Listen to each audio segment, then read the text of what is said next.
Hello everybody and welcome. This is the 7th Google Hangout session of the Pixel Project's 3rd annual fall edition of the Read for Pixels campaign. My name is Anusha Kanasivam. I'm your moderator for today. Through Read for Pixels, the Pixel Project is collaborating with 11 award-winning best-selling authors to raise funds and awareness about violence against women, and to raise funds for our Celebrity Male Role Model Pixel Reveal campaign. We aim to raise $1 million for the cause to end violence against women. Now, I'll be telling you a bit more about the Read for Pixels fundraiser, which has lots and lots of exclusive author goodies a little later on in the session. But if you want to find out more about the Pixel Project and about all the things that we do, you can go to thepixelproject.net. Today, we have a very special guest. We have with us Tami Hoag. She's the #1 international best-selling author of more than 30 books. There are more than 40 million copies of her books in print in more than 30 languages.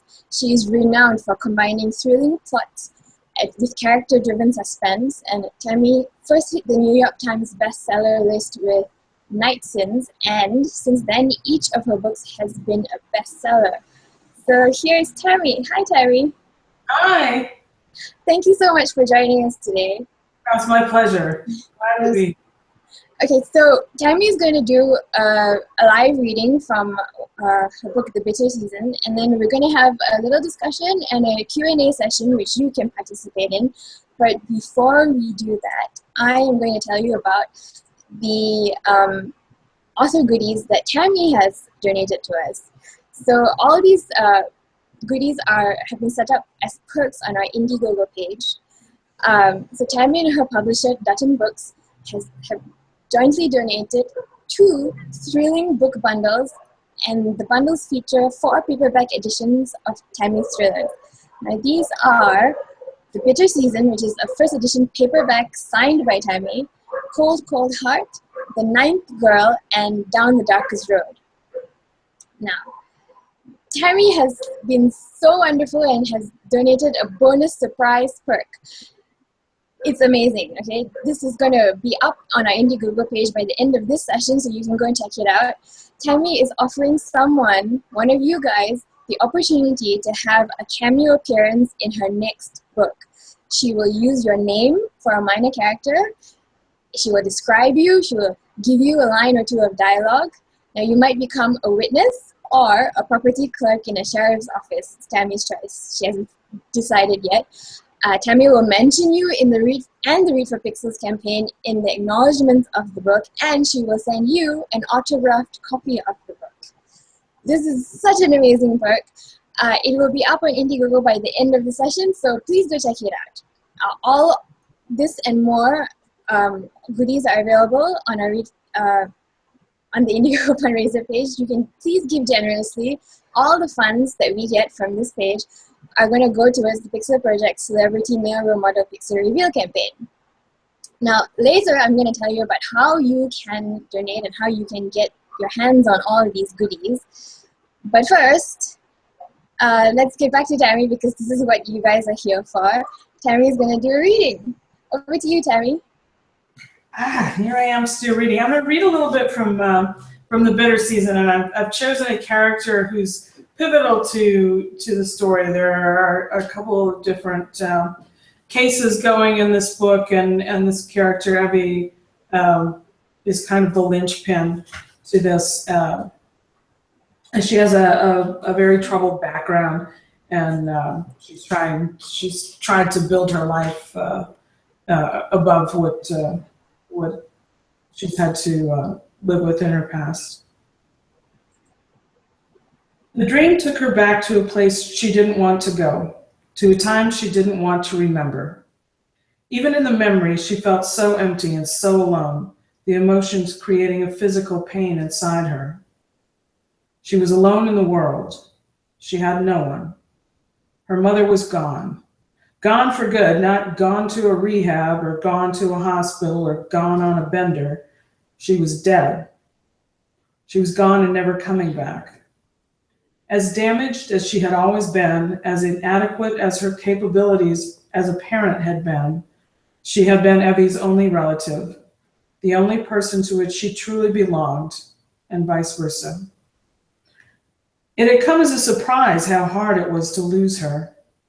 Evie had seen her sporadically as a teenager in and out of foster care. In many ways, they had been little more than acquaintances and occasional roommates. Evie had done as much caretaking of her mother over the years as her mother had of her, probably more. Yet the loss felt as if a giant hole had been torn open inside her, and there was nothing to fill it. The emptiness had terrified her. She had a roof over her head at the Duffys. She had people around her, and she had school. But Barbie Duffy was not a mother to her, and Evie had no real friends. She was shy by nature and ashamed of being in foster care. People looked at her differently, treated her differently, like there must be something wrong with her, something contagious that made her unlovable, or something intrinsically broken and dirty that attracted the darkness in the souls of men. None of them reached out to touch her heart. All of them reached out to touch her body, young or old, in anger, as if it was her fault they wanted her, or in the guise of something kinder, as if it was their duty. She took what was offered because anything was better than the emptiness inside her. She hadn't meant for bad things to happen. She had only wanted to be loved. She had only wanted to break the sense of feeling separate from everyone around her. She longed to feel she was a part of something, connected to someone.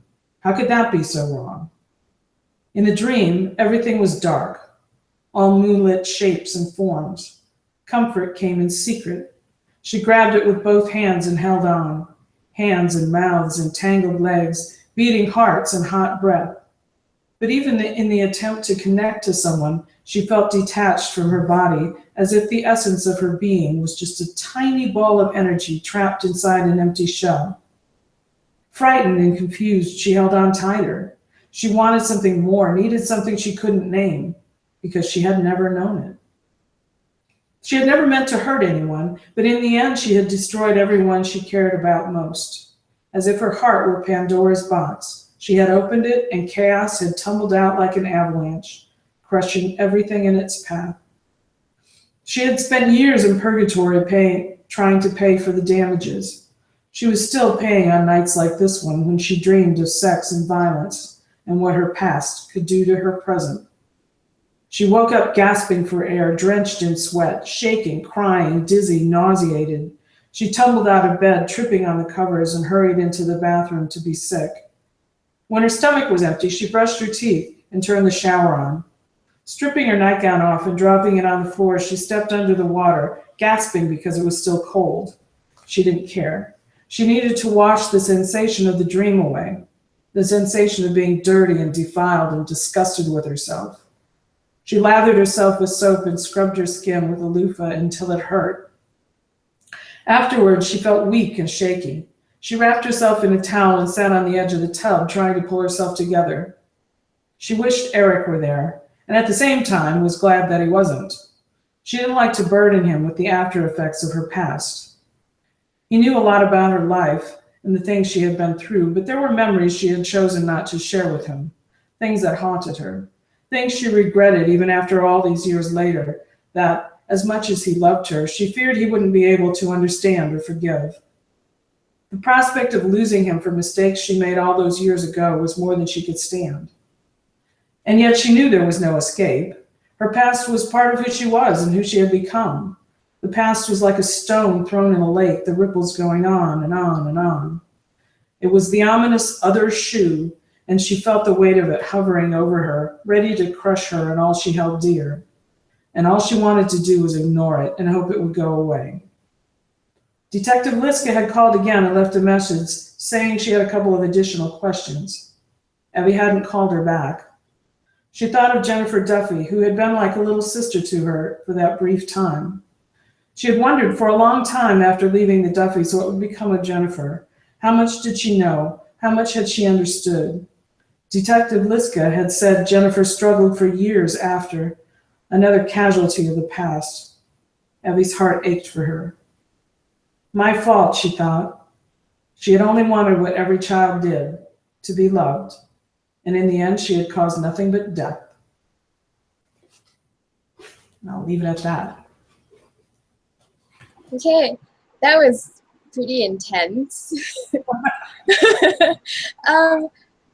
Okay, I'll before I get to my first question, we've got a viewer who says hi.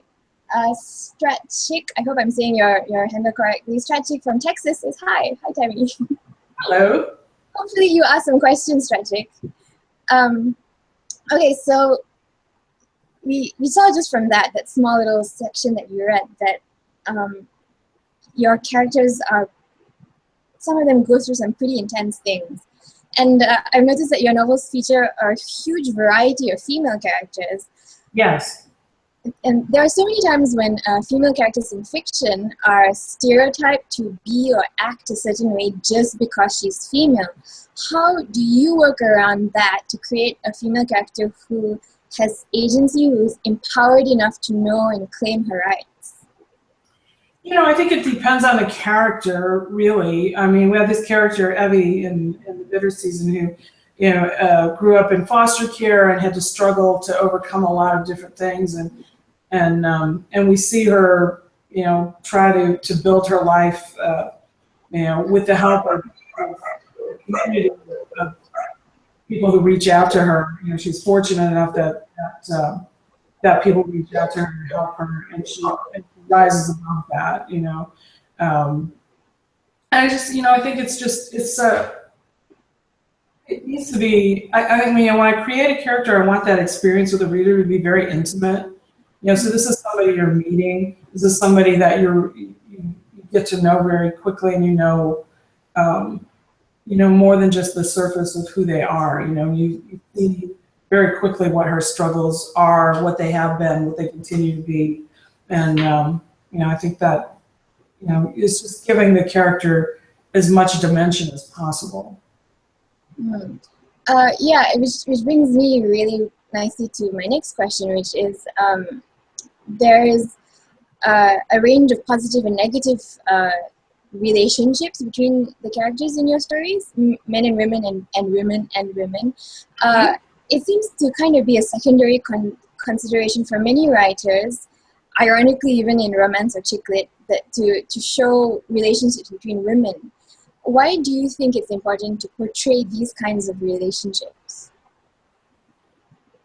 Well, you know, I think that's what's giving depth to your story. You know, that's the real world. That's each of us. You know, that's our lives. And we have all these layers, and we have all these different relationships. And I think, you know, to convey that sense of reality and to let you feel like you've become immersed in the lives of these characters, you want to see all the different types of relationships they have. Yeah, all right. Which makes total sense, but somehow some writers just don't get that. So Stratchik has replied, and she says her real name is Kelly. Kelly has a question. She asks, what is your biggest inspiration when coming up with ideas for your books and writing? What do you draw from? Well, you know, because I write about crime, there's no end of actual cases that catch my attention and draw me in, and you know, I always hate to use the word inspiration because we're talking about crime and something that's so negative and so terrible, you know, but it's a catalyst. It's the thing that ignites the spark that starts me asking questions, and that's what writing a story is for me, is an exploration of questions. You know, trying to find answers. You know, what would bring a character to a place where they would could become a victim, or what would bring a character to a point where they might think that murder would be an acceptable choice to make in a given situation. You know, so I want to explore these questions, and so it all starts with the crime itself. Okay. I have it might sound like a very general question, but why crime, Tami? You know, I'm just fascinated. I'm fascinated by the darker side of human psychology. You know, and I started my career actually writing romantic comedy, which people kind of go, well, they get a little bit of a whiplash thinking, romantic comedy, and now she writes these dark, violent and disturbing characters and all this. But every story for me is about the psychology of the characters and the dynamics of their relationships. So when I started writing, injecting more crime and writing more kind of romantic suspense, and then crossing over, fully into suspense, it's still about the same thing for me. But I'm just fascinated by those darker aspects of our psychology and how different combinations of characters can change how a person behaves. Mm-hmm. Since we're on the subject of the dark side of people, and your stories do feature some, a bit of violence. People hurt or kill each other, or even hurt themselves sometimes. How do you find a balance between showing violence as an integral part of the story and not showing violence for its own sake? Yeah, I don't ever want it to be just violence for the sake of violence or violence for the sake of shock. But when I write a scene and it is a violent scene, I want the reader to be as drawn into that and have it feel as real as possible. My feeling is violence is a terrible thing, and that's how you should experience it as a viewer, so to speak. We watch television and we see people get shot, and there's no blood and there's no consequences, and there's it's you're seeing it from a distance. But I think to really understand what's going on, I want the reader to be frightened. I want them to be as invested as possible to see just, this is something truly horrific that's going on in somebody's life at that moment, and then we take them out of it. It's not something that I just write ongoing through the book, but when it happens, it's, full on. Yeah, it is pretty full on. Do you ever, as an author, get so attached to your characters that you don't want to kill them off, or you feel bad for hurting them? Oh yes, that happens all the time. I wrote a book years ago. I wrote a book called "Kill the Messenger," and I finished it. I turned it in, and I knew immediately that something wasn't right. And I thought about it overnight, and I called my editor the next morning, and I said, just don't pay any attention to the ending, because that's not who did it. Okay. What do you mean that's not who did it? I said, no, that's not who the bad guy is. The person who's guilty of this crime is this other character. And she was like, no, that can't be who it is. And I said, yeah, I'm afraid that is. And I just had not been able to bring myself to do that. And it's because I didn't want her to be guilty, because I didn't want something terrible to happen to her. And I was just fighting it through the whole thing. My editor was like, well, oh my God, you've got to rewrite the whole book, And I said, no, I think I can have this rewritten. We have this ending rewritten in like 3 days. She didn't think that was possible, But I went back and I read the book from the beginning, and I'm like, it was all there. All the pieces were there. Everything was in place, and I just was so attached to the character that I didn't want it to be true. Okay. So did you manage to write it in 3 days? Yes, I did. Yeah, because there really wasn't anything to change. I had to kind of amplify a couple of things, and rewrite a couple of scenes, right at the end, and it all worked out. It all worked out fine. Okay, I'm gonna kind of move the conversation back to why we're here, which is, I want to talk about female characters in pop culture.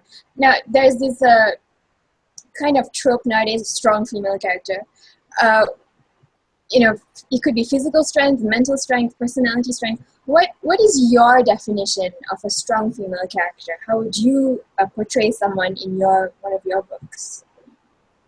I think she's got to have the strength of her convictions. And I write a strong female character because that's who I would want to hang out with. That's, it's got to be somebody that I can relate to, and somebody who's not afraid to stand up and take a stance for what they believe in, and even if it is detrimental to them. I think that's a big thing. Okay. Now, obviously, portraying strong female characters is important, but how important is it to write positive male characters that provide both male and female readers an example of how men should really treat women and children? I think that's really important. I think it's very important. I think it's important to show the range as well. I'm writing in this particular book, The Bitter Season. I've got a pair of detectives I've written about before. I think this is their 5th or 6th book with these characters, and so you see who they work with. You see a range of characters. You see, old hardline detectives who really still don't think a woman belongs in that job, and this is what Nikki Liska has to deal with. You see her partner, Sam Kovac, who's, came up in that old school way of thought, but he's a much more modern male character. He's fine with having a female partner. I think you need to have the range of things, to show. You need to have the extremes to show that, to achieve that balance, and so people can see, okay, this is the guy I like, this is the guy I don't like. This is who I would want, my son to, or my brother, or my. Yeah. Do you purposely write your stories set in worlds that actually feature sexism and misogyny and violence and all that to reflect what the real world is like? Yeah, I think, I wanted to reflect the jobs that these people work as accurately as possible, and that goes, not only for what they do procedurally, to try to get all the details of procedure correct, to what it's like to fire a gun, to what are the politics in their office, because I think that's something we all experience. Well, I don't, because I work by myself. I don't have to like my dog. Anybody who has to work in an office setting, or there's always that kind of office politic thing that's going on, and it plays a big role in our day-to-day lives. So I want to reflect those jobs as accurately and realistically as I can. Yeah, which is great. I mean, these are things that people go through every day, and women experience these kind of things in an office every day. So you shouldn't just gloss over it, I feel. Now, speaking of experiences, I want to talk about the children in your stories, because there's a lot of stories involving families. Parents are usually the most influential role models in a person's life, and there are some very clear examples in your stories about how this can work positively and negatively. For example, I think in one of your early books, there's this little boy called Dennis who thinks it's okay to hit people, and because he sees his father beating his mother all the time, and he has this idea of what a woman's worth is because of his father. Why do you include these kind of things in your stories? And what do you think that parents can do to help prevent violence against women and girls in the future generations and get boys involved in helping to change things? Yeah, I think, with a case of a character like that, I mean, that's certainly from reality. Our children learn in the home, they learn by example. That particular little boy in that book, his father is a deputy sheriff, so he's an authority figure, and Dennis looks up to him, because he's his father, and this is who he has to have as an example in his life, and it's a bad example, and then we have juxtaposed that with there are 3 children in that particular book. that all have very different family experiences. Dennis with his father, who's very abusive to his mother's an alcoholic. You know, this is the kind of chaotic and very fractured and bad situation that he's growing up in. We've got a character, Wendy, whose parents are very, kind of typical yuppie parents. Dad's a lawyer and mom's an artist, and she has a very different experience. I think you see the different examples, and this is you see which one you would definitely prefer to have, and I think that's important for readers to see and to see the extremes of those things. Yeah. So what do you think parents can do to get their children involved in learning about violence against women, and especially boys, how to get them to understand how that they can change it themselves? Yeah, that's a very hands-on thing. I think, we live in a really busy world. Everybody's got a really busy life, and a lot of times children are sort of left to raise themselves, more or less. And I think that's something that parents really need to step in and say, here's an example of, this is how I would like to be treated. Would you treat somebody, this way? I think that's really crucial. You can't just leave them to their own devices to, pick out what they think is a cool way to behave. If it's not a cool way to behave, how are they supposed to know if somebody doesn't really set those boundaries and tell them? Mm-hmm. Right. Okay, so as we have been talking about how there's negative relationships in your you portray negative relationships in your stories because this is a reflection of the world. Do you think it's important to also portray healthy and respectful relationships between men and women and between women in your stories? And a follow-up question would be, do you think it's important for stories that prominently feature women to pass the Bechdel test, where women talk to each other about something other than a man? Absolutely. Yeah, I think that's absolutely important.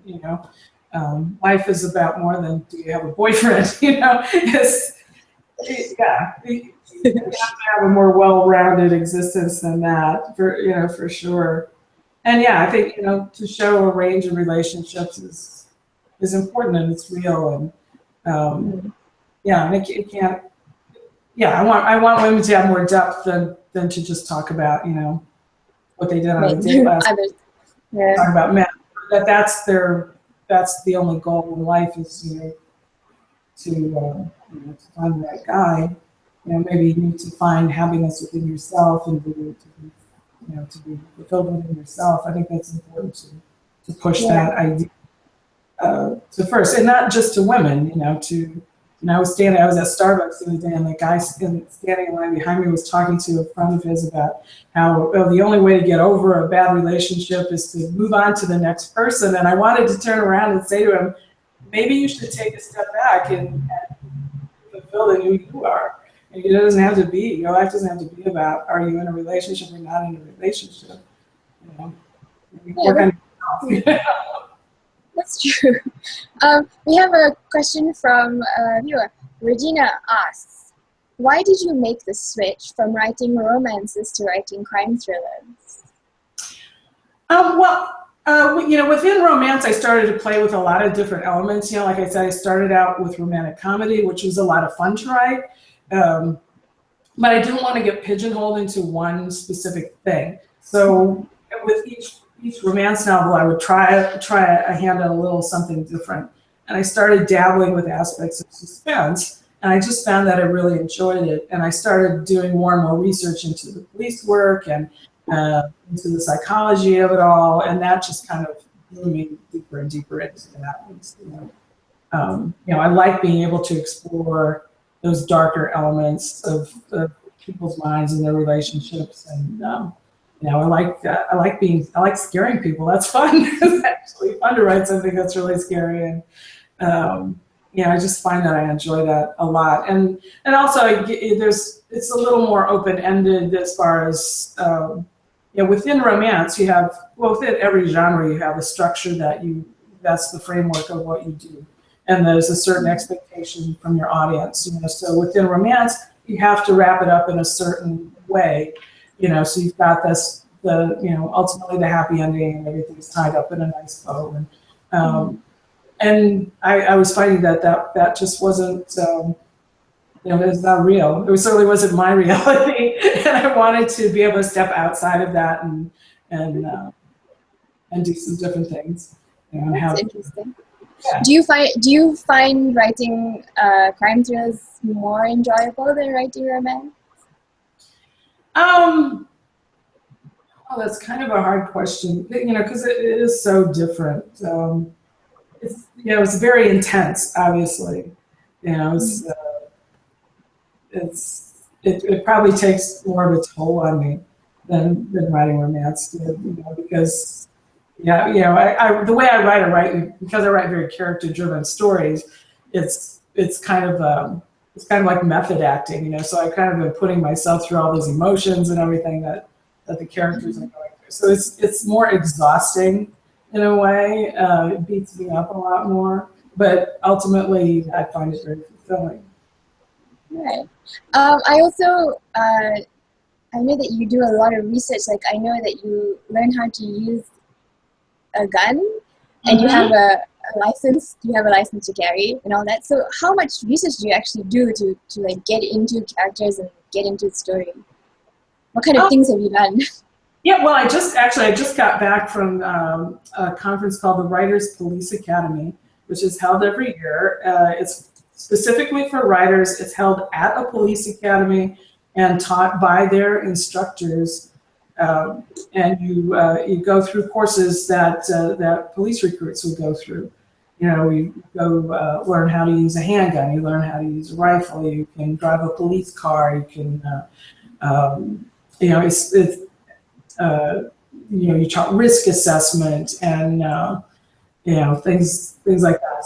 Super intensive hands-on training, and it's fantastic. It's it really brings that sense of reality, but not just in the nuts and bolts of what they're doing, but in the emotion of what they're doing too. For example, there was a course, I took a course called Shoot, Don't Shoot, which is a simulation course. You are given a gun that is kind of tricked out with lasers, and you put in these scenarios that are projected on a life-size screen, and it's shot from the point of view of you as an officer coming into a situation where you have to assess what's going on, and you're put in a position where you have to decide if you can use or need to use deadly force. And that was so eye-opening, because even standing back, and I stood back behind the instructor while somebody else was actually doing the course, and I was thinking, okay, well, I would react to the situation this way, and I would say this to this suspect, and here's what I would do. But when you then step and you're put in that position where it's one-on-one, it's a very different feeling. And I thought, okay, this is something people don't understand when you're put in that position. All the factors that come into play, and things that transpire so quickly to make that decision. I thought this is something I can bring to my writing, and to get that across to my readers. The emotion of what that situation is like. I'm sure. I was going to ask, do you find it useful for your writing? But obviously you do. Oh, absolutely. Yeah, absolutely. Yeah. You learn things that you might not realize are important at the moment, but when you get into a book, it'll pop up. I was doing a course years ago with a deputy friend who was showing me how to use a particular kind of handgun, and the gun was too big for me, and I couldn't hold it. I didn't have enough hand strength to hold it really steady, and what happened because of that was the gun would jam occasionally, and I definitely ended up using that in a book. That wasn't something I went there looking for, but I was like, oh, okay, if my heroine is having this same experience, this can become a really important point in the story. Yeah, that's really interesting. Speaking of heroines, I wanted to ask you about female characters who are resourceful and independent leaders, because you have characters like this. Do you think it's important to portray female characters who can be leaders and get things done without being labeled as being bossy or pushy or even being a bitch? Yeah, that's really such a hard thing, because strong women are often perceived as bossy, even if they're not being bossy. If they're just authoritative, that's how they're perceived, as being bossy, or being a bitch or whatever. I think it's something that I try to address within the story, but it's something that's kind of hard to escape because people don't change that perception. I write a strong female character, so I'm not ever going to write somebody who's kind of that shrinking violet, and isn't going to get things done. But yeah, at the same time, how do you get that character across? My character Liska, talks about, she's doing the same job as her male counterpart. She's doing it in the same way that they do, but she gets labeled all the time. And I just make a point of saying that she gets labeled that way, and how that makes her feel, and how she has to, she still has to do her job despite that. It can't matter to her how people perceive that. Mm-hmm. Right. So I was hoping that the audience would ask more questions, because there are a whole bunch of you guys watching, and you're not asking any questions. But Tami is here for you, and you probably won't get an opportunity like this again. So come on, guys, ask her your questions. Meanwhile, I'm going to keep asking questions. Let's see, what should I ask now? Now, Tami, you have so much experience as a writer, and you have an impressive list of novels. Can you tell us one major way your writing has evolved over the years? One what? One major way, one way that stands out to you, that how your writing has evolved over the years? Oh gosh, I'm so close to it. It's hard to say, and I go back and I look at. I'm actually going back over an older book now, because I'm bringing back characters that I wrote about, gosh, a long time ago. I hate to say it, but I think it was like 20 years ago I wrote this book. I don't know how that happened. That 20 years went by. And I don't feel like I'm that different. I don't feel like I've changed a whole lot. I think I'm just too close to it to see that. Okay, interesting. We should ask somebody else about you then. Yeah. Do you ever feel that any of your characters have ever influenced you? That they do what? Have you ever felt that any of your characters have ever influenced you? Oh yeah, probably. Yeah, they probably do. Because they feel so real to me. And when I'm in the midst of writing a book, they're, it's like they're in the room with me. So I'm sure I've come into situations and thought, well, what would this character do, or what would that character do? How would she react? Maybe I should take a page from this character's book. I think that's probably kind of unavoidable. Especially if they have a little different viewpoint from me. Yeah. It sounds so strange because they're coming out of my head, but they aren't me. They are their own character. So yeah, maybe broaden my horizons a little bit. Well, like you said, it's kind of like being a character actor. Maybe that's what you're doing. Yeah. We have a question from the audience, finally. So Regina asks, aspects of geek culture have been criticized as being hostile towards women. Is there any sexism towards women writing in the detective crime mystery genre? and community, or is it more female friendly? I think now, because of there's such a large number of female writers in crime fiction, that there really isn't much of a bias anymore. Maybe 20-25 years ago, when that was kind of changing over, because it used to be very male dominated. And then I'd say probably in the mid 80s, late 80s, and probably late 80s, early 90s, that kind of started to shift, and more women came into that genre, and became very strong.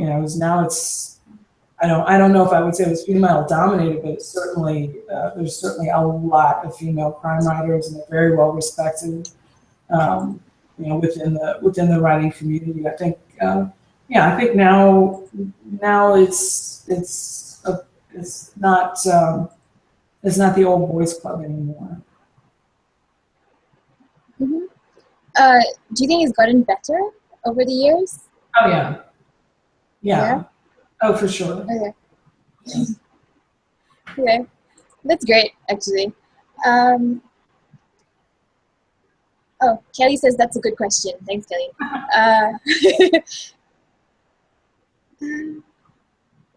Oh, Kelly, in fact, Kelly actually said, I'm a bit caught off guard. I feel my questions are just weird, just like my first question. No, Kelly, they're not weird at all. Don't worry. You can ask anything, and all these things are very interesting. Just ask whatever you want, and Tami will answer it. Okay, and while we wait for Kelly to ask her next question, I'm going to ask you one. So one of the reasons violence against women exists is because of gender inequality. Do you think there will ever be a time where there will be complete equality between genders, and so then it means that there will be no more violence against women, no more violence against a person just because she is a woman? Oh, wow. Well, that's certainly something we would all hope for. I'm going to be a pessimist and say I kind of don't think that will ever happen. I think there's always going to be those differences, and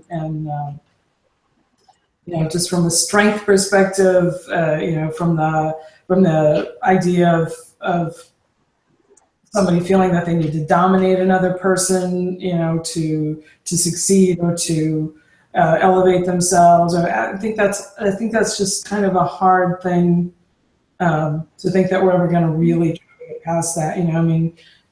Human nature is what it is. We certainly see strides, and things have improved in a lot of areas, but at the same time, we see terrible violence against women still, and an attitude. The whole idea of talking about rape culture now. And that's, I think, worse than it was 20 years ago in some respects. So I kind of think, this is something we're going to struggle with till the end of time, I'm afraid. As long as there are differences, regardless of what they are, whether it's a difference in sexual preference, or a difference in race, or a difference in socioeconomic, there's just always going to be something that divides one group from another, or one person from another, and that's what we have. And that's what life is, our struggle is about. That's what we're supposed to just continually try to evolve past. But does that ever happen? I don't know. Well, are you hopeful at least? Yes, certainly. Yes. Every time you see something good happen, you see some advance, and we see some kind of acceptance open at that gives me hope, of course. Yeah. Okay. I guess all we can do is just keep working towards equality and ending violence. Right. And when you see the opposite, when you see the bad things, it makes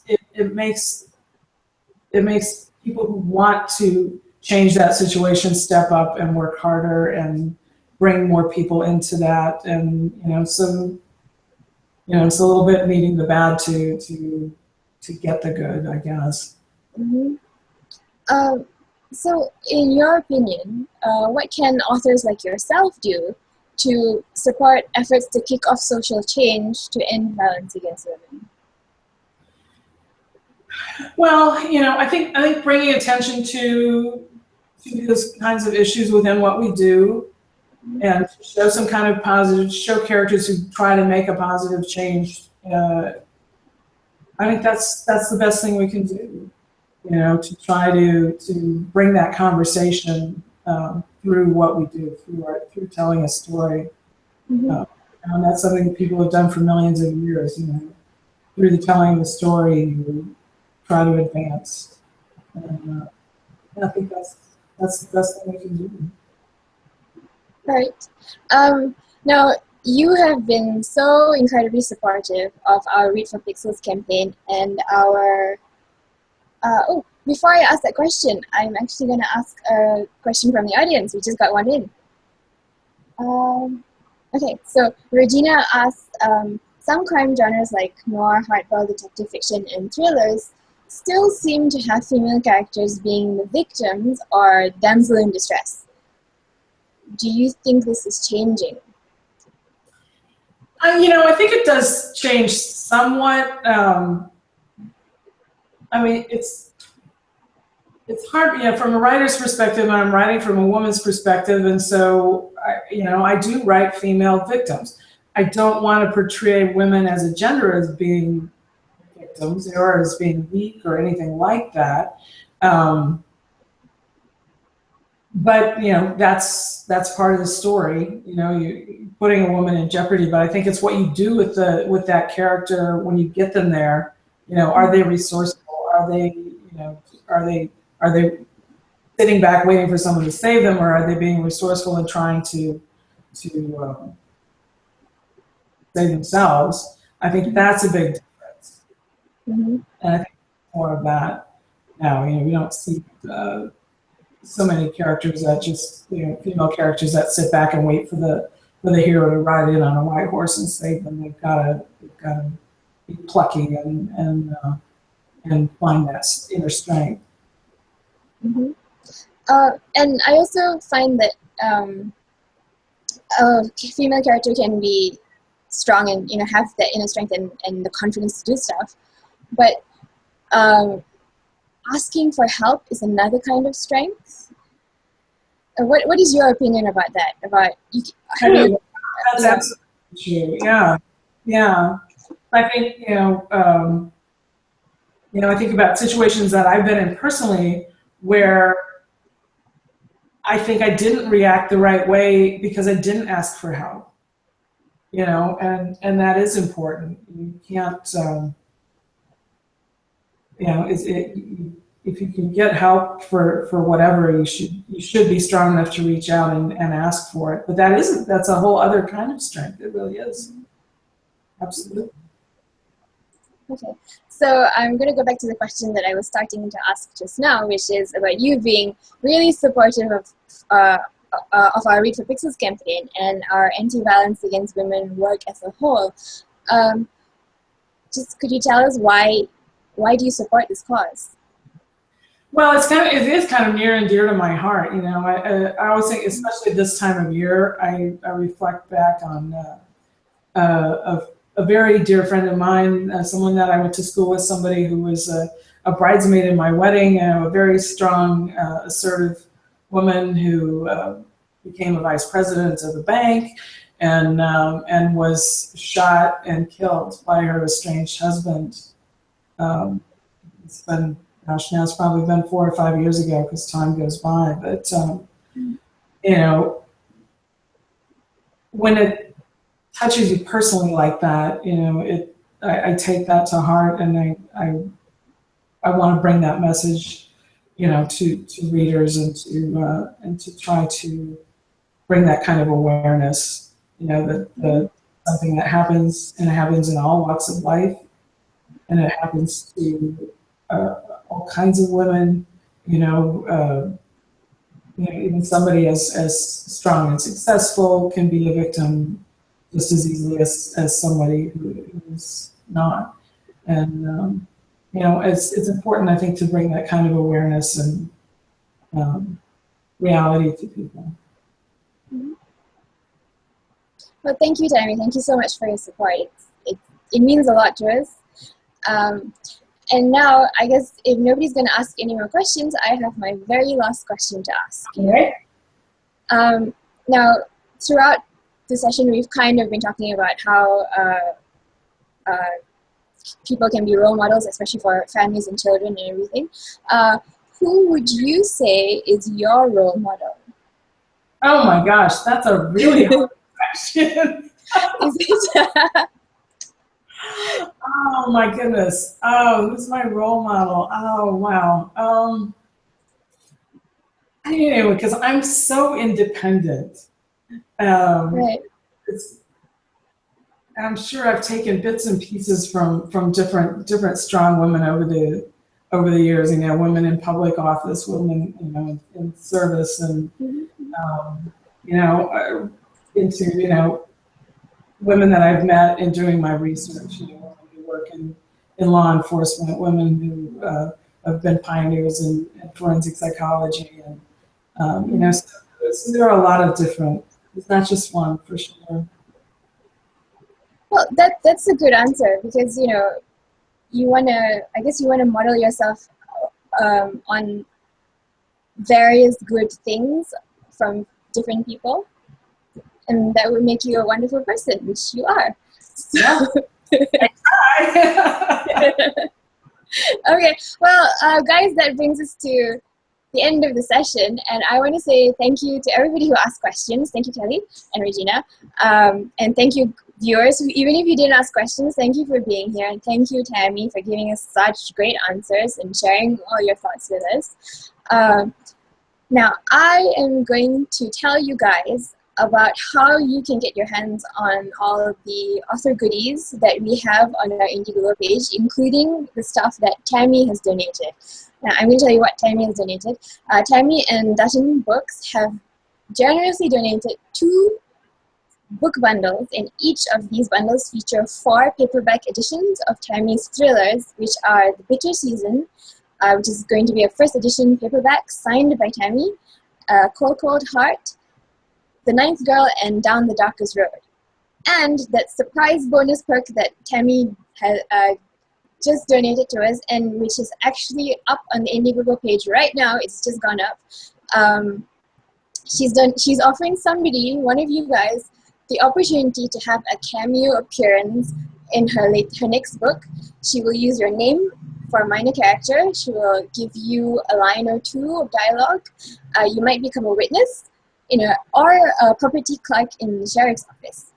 And Tami will mention you in the Read for Pixels project in the acknowledgements of the book, and she will send you an autographed copy.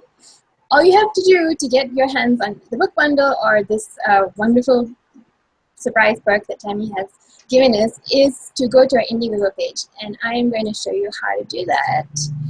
Here is an amazing slide. There you go. So you can go to our Indiegogo page at is.gd/r4p Indiegogo 2016. All the author goodies are there. You just have to scroll down and find Tami's and then donate. PayPal donors can go to is.gd/r4p Razoo 2016. Now, if you want to learn more about our Read for Pixels sessions and all the other authors that we have coming up, go to is.gd/Read for Pixels. Please do give generously. All funds go towards raising $1 million for the Pixel Project Celebrity Male Role Model Pixel Reveal campaign to help end violence against women. And if you want to know more about the Pixel Reveal campaign and violence against women, what you can do to end it, visit the Pixel Project website, thepixelproject.net. Okay, so here I am again. So that's it. We're come to the end of the session. And again, I just want to say thank you so much, Tami, for being such a wonderful guest and answering all our questions. Thank you, viewers, for being here. And, well, I just need to say good night or good morning, wherever you are in the world.